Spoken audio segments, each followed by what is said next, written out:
बिस्मिल्लाहिर्रहमानिर्रहीम। मुअज़्ज़िज़ सामीन, आज हम आपको तलाक़ की अक़साम और सुन्नत तलाक़ के हवाले से बताएंगे कि इस तलाक़ की किस्में कितनी हैं और तलाक़ अगर कोई देना चाहे तो वो किस तरह देनी चाहिए। मुअज़्ज़िज़ सामीन, अहनाफ की मशहूर किताब हिदाया में इसको जिक्र यूँ किया गया कि अत-तलाक़ु अला सलासति औजुहिन हसनुन व अहसनु व बिदइयुन। कहते हैं साहिब हिदाया के तलाक़ की 3 किस्में हैं, हसन, अहसन और बिदई। फल अहसनु अन युतल्लिक़ा अर्रजुलु इम्राअतहु ततलीक़तन वाहिदतन फ़ी तुहरिन लम युजामिहा फ़ीही वयतरुकुहा हत्ता तनक़दिया इद्दतुहा। कहते हैं कि तलाक़ 3 किस्में हो गई और उनमें तलाक़ अहसन जो है वो ये है कि शोहर अपनी बीवी को ऐसे तोहर में जिसमें उससे हम बिस्तर ना हुआ हो एक तलाक़ रजी देकर छोड़ दे, यहाँ तक कि उसकी इद्दत गुजर जाए। लिअन्न सहाबता रज़ियल्लाहु ताला अन्हुम कानू यस्तहिब्बूना अल्ला यज़ीदू फित तलाक़ी अलल वाहिदती हत्ता तनक़दिया इद्दतु। इसलिए कि हज़रात सहाबाए किराम रिज़वानुल्लाहि ताला अलैहिम अजमाइन को ये पसंद था कि मरूर इद्दत से पहले एक तलाक़ पर इजाफा न किया जाए,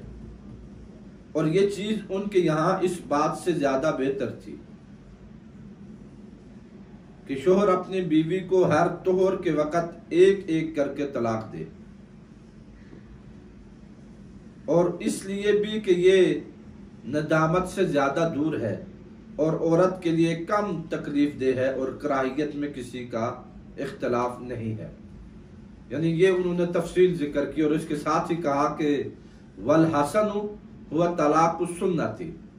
व हुआ अन युतल्लिक़ल मदख़ूल बिहा सलासन फ़ी सलासति अतहारिन।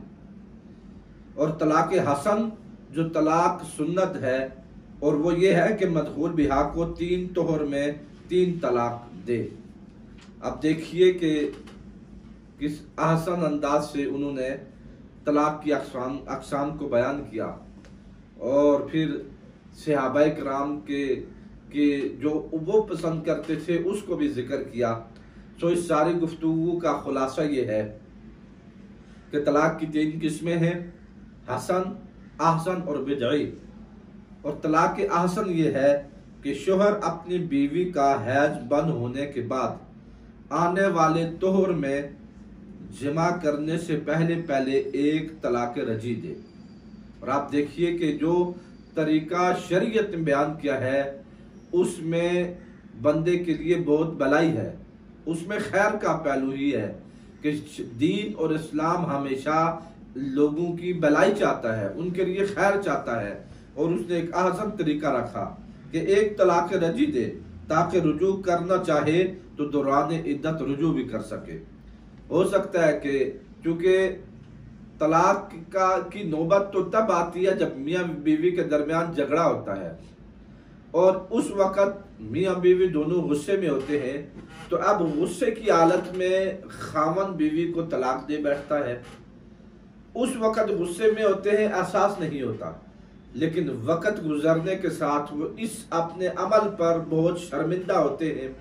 और उन्हें अफसोस भी होता है, लेकिन उस वक़्त वो कुछ कर नहीं सकते कि मामला हाथ से निकल चुका होता है। कहा जाता है जैसे कि अब पछतावा किया जब चिड़ियाँ चुग गई खेत, यानी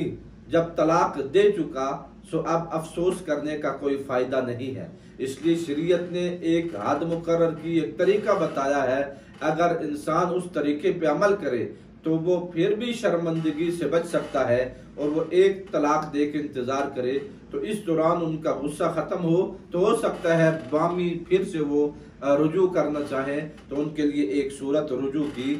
बाकी रहती है और वो इद्दत में ही रुजू कर लें, वरना तो इसकी हालत पर बाकी रहने दें, यानी उस तलाक को, اور یہاں تک کہ وہ عدت گزر جائے۔ اور اس طرح طلاق دینا حضرات صحابہ کرام کے یہاں جاری و ساری تھا، اور وہ حضرات ایک ساتھ 3 طلاق دینے یا ہر طور پر ایک کر کے 3 طلاق دینے کے مقابلے میں اس صورت کو زیادہ پسند فرمایا کرتے تھے، اور غالباً اسی لیے اس طریقے کو احسن کا نام بھی دیا گیا ہے۔ اور اس شکل کے احب اور احسن ہونے کی دوسری عقلی دلیل یہ ہے کہ اس میں دوران عدت رجوع کی گنجائش رہتی ہے، اور انقضاء عدت کے بعد بھی بدون حلالہ نکاح کی اجازت، نکاح ثانی کی اجازت ملتی ہے۔ اس لیے ان وجوہات کی وجہ سے یہ صورت خجالت و ندامت اور احساس شرم سے بہت دور ہے، ورنہ تو مغلظہ وغیرہ کی صورت میں بدون حلالہ کے رجعت کی کوئی راہ نہیں رہتی، جو بہت بڑی ندامت اور شرمندگی کا پیش خیمہ ثابت ہوتی ہے۔ اور پھر اس میں عورت کو تکلیف بھی کم ہوتی ہے، اسے سوچنے سمجھنے اور مستقبل کے لیے لائے عمل تیار کرنے کا موقع ملتا ہے، اور سب سے اہم بات یہ ہوتی ہے کہ اس کی عدت طویل نہیں ہوتی، ورنہ تو اگر آدمی ایک طلاق دے پھر عدت ختم ہوتے ہوتے رجعت کر کے دوسری اور تیسری دے تو اس صورت میں عدت تو اتنی لمبی اور دراز ہو جائے گی کہ عورت معلق ہو کر رہ جائے گی۔ الحاصل یہ ہے کہ طلاق کی تمام قسموں میں یہ قسم سب سے سہل اور آسان ہے، فریقین کے لیے اس میں غور و فکر کا وسیع موقع رہتا ہے، اس لیے ان وجوہات کے پیش نظر دور صحابہ ہی سے اسے احسن اور سب سے مستحسن قرار دیا گیا ہے۔ سو اگر لوگ اس چیز کا لحاظ رکھے اور شریعت کے اصولوں کے مطابق وہ باہمی رجعت کریں یا اپنے درمیان وہ جدائی ڈالیں، اس کے مطابق تو ان کے لیے بہت سی آسانیاں رہتی ہیں، شرمندگی نہیں اٹھانی پڑتی، اور انہیں مواقع بھی مل جاتے ہیں دوبارہ رجوع کرنے کا۔ بعد میں افسوس کرنے سے بہتر یہ ہے اگر کبھی ایسی نزاع پیدا ہو جائے تو وہ شریعت کے آئینے کے مطابق ہی طلاق کو بھی اختیار کریں، وگرنہ تو ان چیزوں سے بچنا چاہیے، کیونکہ حدیث مبارکہ میں آتا ہے کہ مباح چیزوں میں سب سے جو ناپسند چیز ہے وہ اللہ تعالیٰ کو طلاق ہی ہے، یعنی اللہ کو طلاق پسند نہیں ہے۔ لیکن اگر کسی کا گزارا باہم نہیں ہو رہا اور عورت اگر اس کی بات نہیں مانتی، جیسے شریعت نے بتایا ہے اسے سمجھانے اور سلجھانے کے طریقے، وہ سارے حربے استعمال کرنے کے بعد بات نہیں بنتی، تو پھر احسن طریقے سے اسے طلاق دی جائے شریعت کے اصولوں کے مطابق، تو اس میں بھی